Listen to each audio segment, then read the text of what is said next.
So now we sit in basically June. It's the last day of May as this is premiering. And Baylor is still looking in the transfer portal for men's basketball. We think. And we've talked all in this offseason about how this has become a 52-week, 12-month a year, 365, in this case, 66 days a year job because of what the transfer portal has done to college sports, and specifically in this case, college basketball.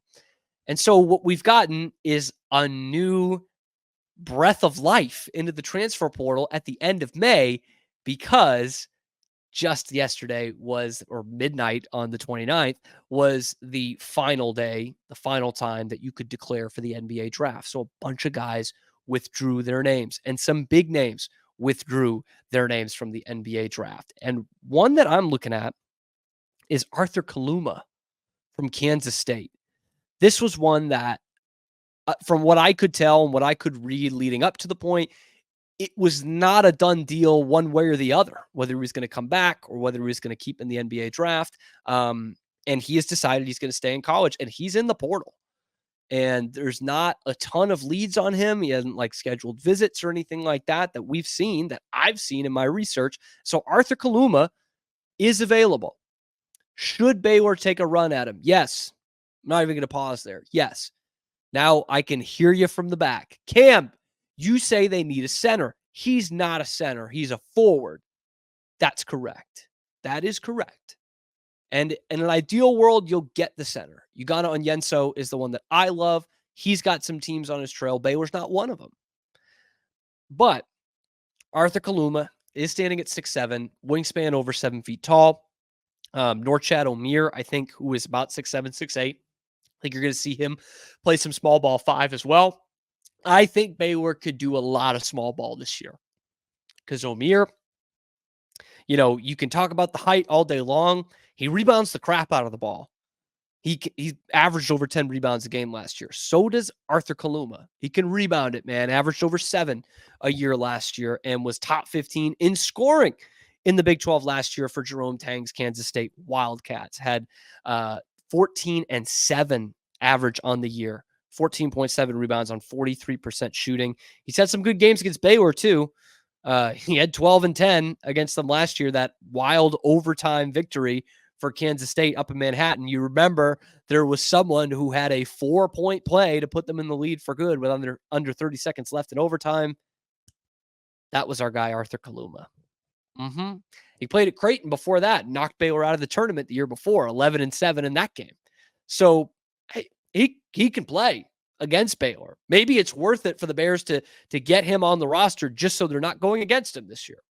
I don't know, maybe. But I thought he had I was really impressed in the games that I watched from him with Kansas State this year. To be averaging 14-7 in the Big 12 in your first year in the Big 12, that's not bad at all, especially for a team in Kansas State that had its challenges offensively. I know they had some good scorers. Tyler Perry comes to mind, but they really struggled offensively at points this year, and he was steady Eddie.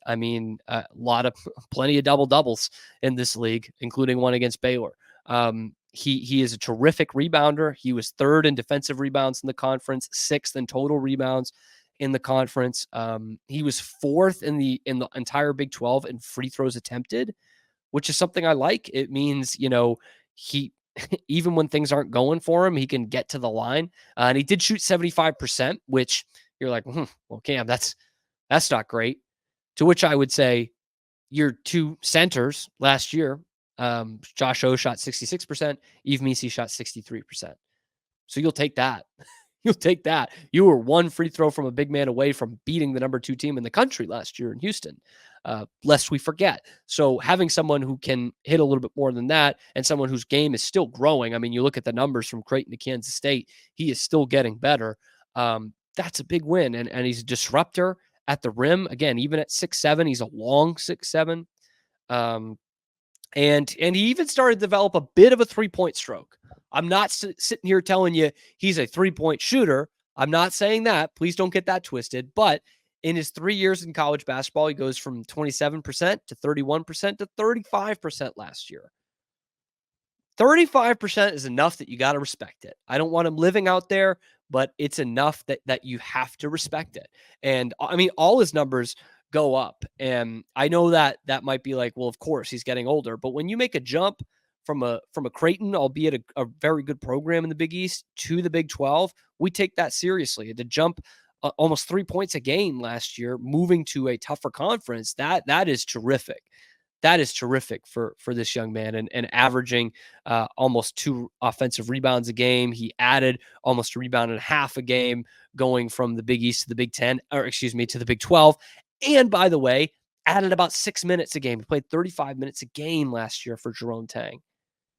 So that shows that there is confidence. They need him out there in order to, I mean, they were scratching and clawing for a tournament spot and ended up going in the NIT, but Kaluma was absolutely one of the bright spots for the Bears, or excuse me, the Wildcats, hopefully for the Bears. And that would be an intriguing thing. We have not seen anyone transfer through the Scott Drew coaching tree. Still, I thought we might see Miro Little out at FAU because he was a John Jacobs guy.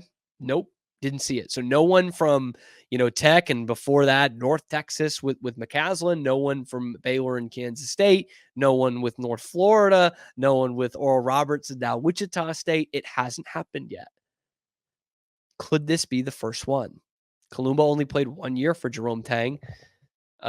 Maybe he's a devout Jerome Tang loyalist and Scott Drew won't even pick up the phone, but there is still room on this front court. Even for, I think there's a ton of talent there, but it's thin. I love Norchad Omier. You've heard me say that plenty. I really like Josh O's potential still. I thought he could have taken another step last year, but playing Yves Missi more than I think we all thought might have done something to that. But I think Josh O can be more than a serviceable starting center for this team. I really do. I still thought he made some young guy mistakes last year, but he's got some sneaky versatility defensively for a guy of his size. Like, he still has that athleticism that he can do a lot of good things for you, especially on that defensive end, which is of course something that Baylor needs to bulk up. And I think you'll get that with Omier as well. I think you'll get it in the backcourt with someone like Jeremy Roach, and the potential for VJ Edgecombe to be a top end defender is there even in year one. So yeah, you still need to look big. And again, I'll bring up the name again. Ugonna Onyenso from Kentucky is kind of an ideal what you're looking for. Center, 7'5" wingspan, had a SEC game, I think it was against Arkansas, where he blocked 10 shots, or maybe it was Ole Miss, Chris Beard's Ole Miss. Blocked 10 shots in a game, averaged like 2.5 blocks a game at under 20 minutes a game. Like, that's fantastic. That is one of the top rim potentially one of the top rim protectors in the entire country kind of stuff. But Kaluma is going to give you a lot of that as well. Even at 6'7", again, long, can shoot it a little bit. We've seen it against Baylor.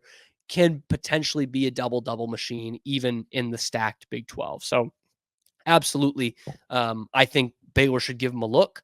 Got to keep track of who is going after him, but it seems like certainly Baylor could be a player, because we just haven't heard a lot about who is in for Arthur Kaluma. But I think he could be a terrific addition to an already really talented Baylor team.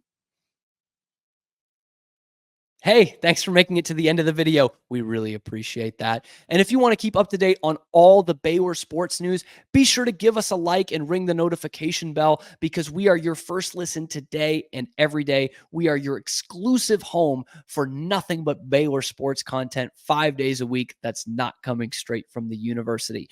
Be sure to follow us here on YouTube and also wherever you get your podcasts, and on Twitter as well at Locked On Baylor. Thanks so much again. Have a good one, and sick 'em.